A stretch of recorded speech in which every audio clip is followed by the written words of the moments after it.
Bertua, ayuh belanjalah di Golden Chance sekarang juga. Tua anda siapa yang tahu? Saksikan manja, puas hati di Golden Chance. Bangun Dallas, satu kali makan hari-hari mau. Sabuji, saya datang untuk makanan kegemaran saya. Bangun Dallas, hantar rumah pun boleh. Yo. This week on Kin. Hawk, have you had lunch? Would you like to join me? What do you do when Jessica starts talking rubbish? Got a problem? Set outside. Kin, weeknights on 5. More episodes of Kin are available on demand for free on MeWatch. Brought to you by Mitsubishi Electric StarMax Air Conditioner. Segmen ini dibawakan untuk anda oleh SG Secure. Kecemasan boleh berlaku di mana-mana pada bila-bila masa. Apakah yang akan anda lakukan? A. Rakam video. B. Tampil untuk membantu. Pakcik, you okay? You okay? Jika mangsa diserang sakit jantung dan tidak bernafas, lakukan CPR dengan segera. Tentukan tahap respons mangsa. Hubungi 995. Dapatkan AED terdekat. Periksa pernafasan menggunakan 3 deria. Lihat, dengar dan rasa. Lihat jika dada turun dan naik. Dengar hembusan nafas. Rasa jika ada kehangatan aliran udara.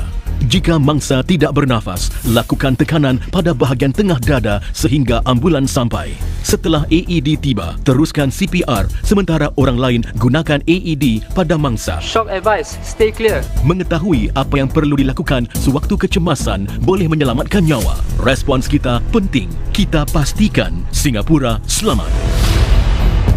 Segmen ini dibawakan untuk anda oleh SG Secure.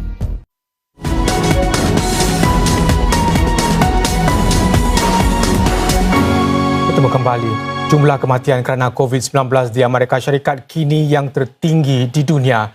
20,580 pesakitnya sudah meninggal dunia daripada jumlah jangkitan lebih 533,000 kes. Perangkaan terbaru itu mengukuhkan kedudukan Amerika Syarikat kini sebagai pusat sejagat pandemik COVID-19 menggantikan Itali.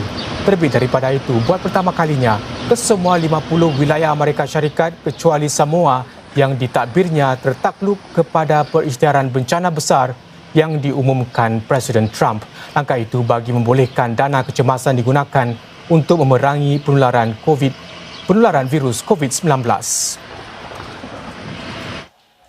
Indonesia hari ini mengumumkan 399 kes baru COVID-19, bilangan tertinggi dalam satu hari. Kementerian Kesihatan Indonesia juga menyatakan 46 lagi pesakitnya meninggal dunia.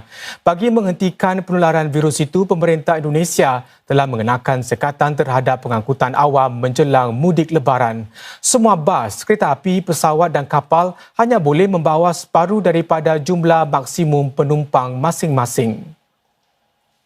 Malaysia pula mengumumkan 153 kes baru COVID-19 di negara itu, menjadikan jumlah keseluruhannya 4,683, iaitu yang tertinggi di Asia Tenggara. 76 pesakitnya meninggal dunia termasuk 3 kematian baru. 45% daripada kesemua kes yang disahkan pula telah sembuh. India dijangka pasti melanjutkan tempoh kepungan seluruh negara bagi membendung penularan virus COVID-19.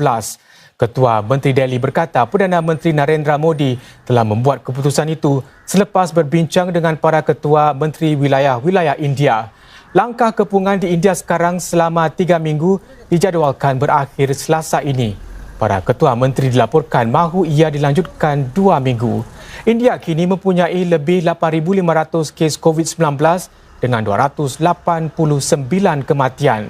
Penyakit itu sudah dikesan di setiap wilayah India tetapi menular dengan begitu pantas di bandar Mumbai.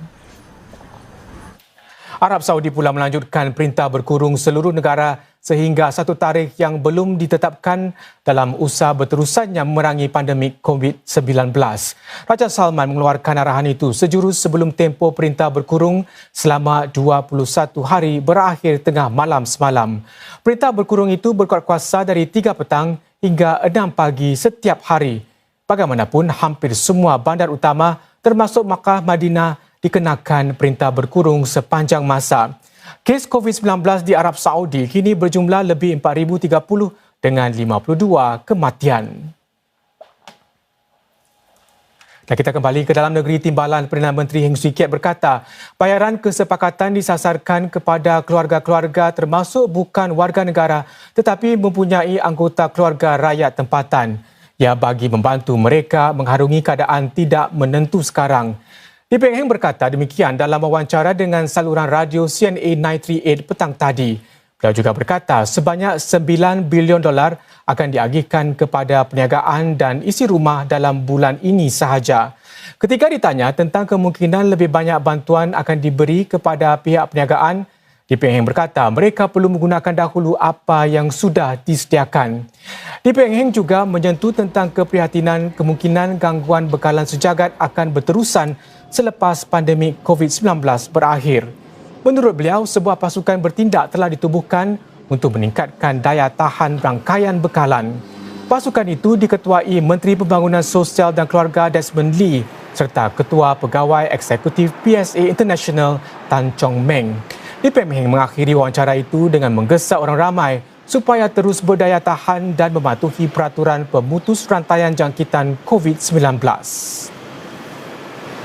I've been spending a lot of time reading about how the virus outbreak may evolve, and I see many different scenarios that have been proposed by different scientists. So I would say that there's still quite a range of uncertainty, and the best thing that we can do is first and foremost at this stage take our social distancing measures, circuit breaker measures very seriously. Stay at home. Don't go out unless you absolutely have to, and wear a mask if you do.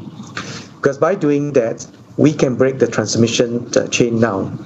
And then when the time comes for us to lift these circuit breaker measures, we can then start to implement the measures that will make us stronger in the medium term and longer term. Kelas-kelas agama seperti mengaji berhijrah ke wadah online semasa tempoh memutuskan rantaian penularan COVID-19. Juga selepas ini kita lihat keadaan hari Ahad pertama dalam tempoh circuit breaker. Bagaimanakah suasananya?